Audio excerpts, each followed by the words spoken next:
Jadi di K8 ini adalah soalnya. Jadi di K8 ini kita yang pertama disuruh untuk membuat laporan rekening tabungan. Nah, yang pertama itu kita tulis di sini bank apa yang digunakan. Lalu di sini kita membuat laporan rekening tabungan siapa. Di sini kita membuat laporan tabungan Amira. Lalu di sini kita catat bulan berapa dan tahun berapa. Nah, di soalnya tadi tuh terdapat transaksi di tanggal 1, 8, 16, 20, 25, dan 28. Transaksi di tanggal 1 itu yaitu saldo. Nah, maka itu tuh masuk ke kredit karena di tabungan itu terdapat uang kita. Jadi itu apapun yang bikin nambah di tabungan kita itu tuh masuk kredit. Tapi kalau yang kurang berarti masuk di debit. Terus untuk saldo ini jadi itu karena di kreditnya 900, maka di sini juga ditulis 900. Lalu untuk di tanggal 8 itu ada tarik tunai. Tarik tunai itu kan berarti uang kita di tabungan kita ambil dong. Otomatis uang kita di tabungan berkurang. Maka kalau berkurang berarti masuk ke debit. Nah, untuk di saldo ini karena saldo di sini itu kan kita ambil dari sini tuh. Ini adalah kredit kan, berarti lalu karena ini termasuk debit, maka yang ini dikurang dengan ini. Karena ini tuh kredit dan ini tuh debit. Maka dikurang 900 dikurang 300.000 dengan 600.000. Lalu di tanggal 16 itu ada transfer masuk. Berarti transfer masuk itu artinya kita menerima uang. Maka kas di tabungan kita kan bertambah. Maka kalau bertambah masuk di kredit. Maka di sini karena di sini itu tadi pasti kita penghitungan saldo, ini kan kredit dikurang dengan debit. Berarti sisanya ini tuh termasuk ke kredit karena lebih banyak kan kredit kan. Maka ini kredit di kolonnya sama-sama kredit berarti ditambah. Berarti 600.000 ditambah 700.000 sama dengan 1.300.000. Lalu di tanggal 20 itu ada setoran clearing. Nah, itu tuh juga masuk ke kredit. Perhitungan juga sama. Kalau ingat kolonnya sama-sama di kredit itu ditambah. Tapi kolonnya beda kayak debit kredit itu dikurang. Nah, di setoran tunai juga sama dimasukkan kredit. Lalu ditarik tunai yaitu di debit karena kita menarik. Nah, karena ini tuh kan hasil dari itu semua termasuk ke kredit. Jadi akhirnya itu kredit, maka karena kredit dengan debit itu berbeda, jadinya dikurang. Berarti 1.900.000 dikurang dengan 200.000. Hasilnya yaitu ini, 1.700.000. Nah, lanjut ke yang B yaitu kita di situ disuruh untuk hitung rekening tabungan dengan metode saldo terendah. Nah, jadi di soal itu tuh terdapat bunga. Bunganya itu tuh yaitu 15%. Lalu dikali dengan saldo terendah. Ya, di sini saldonya yang rendah adalah 600.000. Maka lalu dikali 1/12 hasilnya adalah 7.500.000. Nah, lalu kita ke pajak. Pajak di soal itu yaitu 14%. Lalu 14% ini dikali dengan hasil ini.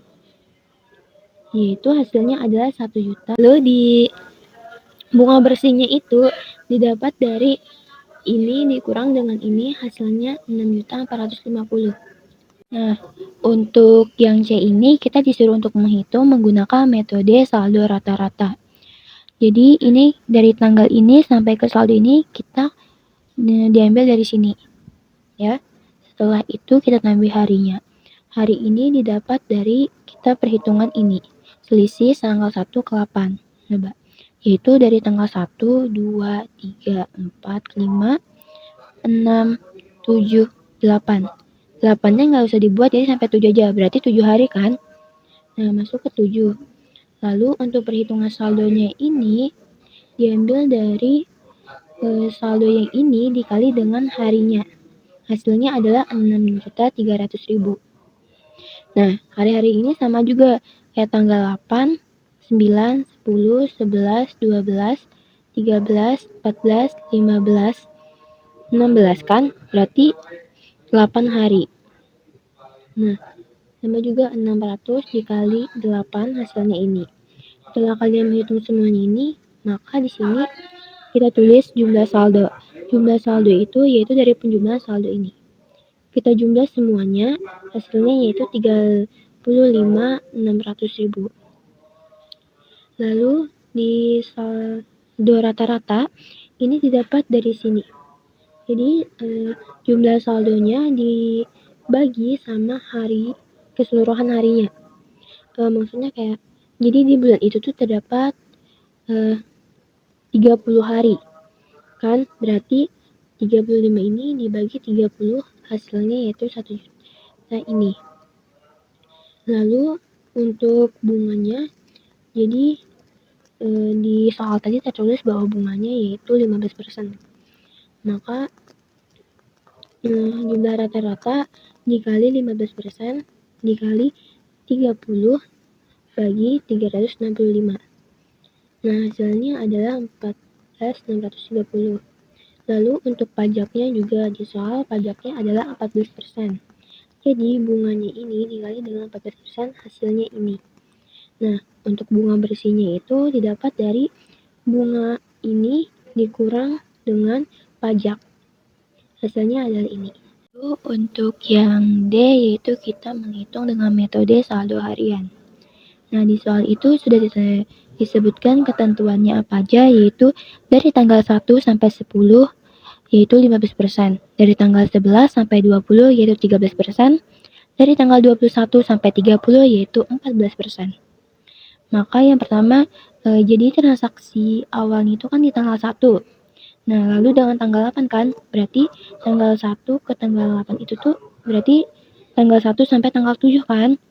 Nah, tanggal 1 sampai tanggal 7 itu akan mendapatkan 15%. Ya kan? Dari tanggal 1 sampai 10, sedangkan dari tanggal 1 sampai 7. Berarti masuk ke 15%. Lalu dikali dengan nominal di tanggal 1 itu. Nah, habis dikali dengan nominal itu, yaitu lalu dikali lagi dengan ini. 7 ini tuh yaitu didapat dari sini. Selisihnya.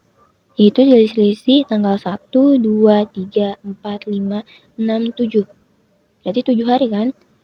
Nah, yaitu 7 hari dikali 365. Sama dengan adalah hasilnya ini. Lalu di tanggal 8 itu kan ada transaksi juga tuh. Nah, di sini itu transaksinya juga ada di tanggal 11 kan. Berarti 8 sampai tanggal 10. Jadi kalau tanggal 8 sampai 10 itu tuh mendapat ketentuan yaitu 15%. Nah, maka 15% dikali dengan nominal. Nominalnya itu 600.000, lalu dikali dengan, nah, sini kan 8, 9, 10. Berarti 3 hari kan? Maka 3 dibagi 365. Sebenarnya hasilnya 740. Jadi itu dihitung semua seperti itu dengan melihat ketentuannya. Kalau itu tuh dari tanggal 11 sampai 20 berarti 13%. Kalau dari tanggal 21 sampai 30 berarti 14%.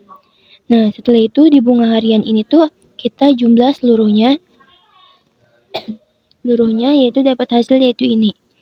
Nah, karena di soal itu tuh yaitu pajaknya adalah 14%, maka pajak 14% dikali dengan total bunga harian ini. Nah, hasilnya yaitu segini. Lalu ini 13.604 dikurang dengan ini hasilnya adalah ini. Jadi di tugas mandiri itu tuh kita disuruh untuk menjelaskan kelebihan dan kekurangan menabung di bank. Nah, kelebihannya yaitu yang pertama, menabung di bank memberikan tingkat keamanan yang lebih tinggi dibandingkan dengan menyimpan uang di rumah. Yang kedua, menabung di bank memungkinkan nasabah untuk mengakses uangnya kapan saja, baik melalui ATM, internet banking, atau layanan teller. Lalu yang ketiga yaitu dengan menabung di bank, nasabah dapat melakukan transaksi seperti transfer uang, pembayaran tagihan, pembelian saham, atau instrumen keuangan lainnya dengan mudah dan cepat. Lalu kekurangannya yaitu menabung di bank mungkin memerlukan biaya tertentu tergantung pada jenis rekening dan layanan yang digunakan. Lalu yang kedua yaitu imbul hasilnya rendah. Lalu yang ketiga, inflasi.